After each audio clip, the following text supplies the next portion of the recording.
درخت اور ہریالی موجود ہے. اگر پانی نہ ہو تو درخت اور پودے زندہ نہیں رہیں گے. پودوں کو بھی زندہ رہنے کے لیے پانی کی ضرورت ہوتی ہے.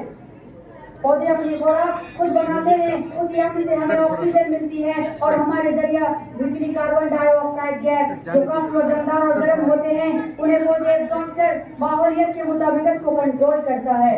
گرمیوں کے موسم میں لوگوں کو پانی کی اہمیت معلوم ہوتی ہے. آلودگی مسئلہ کی وجہ سے خشکسالی جیسے مسائل پیدا ہوتے ہیں. جب خشکسالی ہوتی ہے تو کئی جگہوں پر لوگوں کی حالات خراب ہو جاتے ہیں, وہ پانی کے بوند کو ترستے ہیں.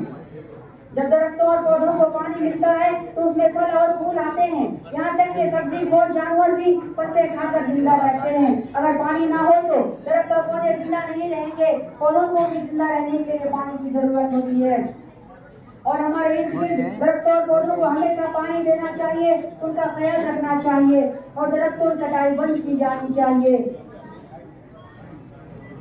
لہذا زمین پر زندگی کے لیے جنگل اور درخت بہت ضروری ہے. جنگلات فطرت کے توازن کو برقرار رکھنے میں اہم کردار ادا کرتے ہیں. جنگل ہی سے ہمیں ہر طرح کی ادویات فراہم ہوتی ہے.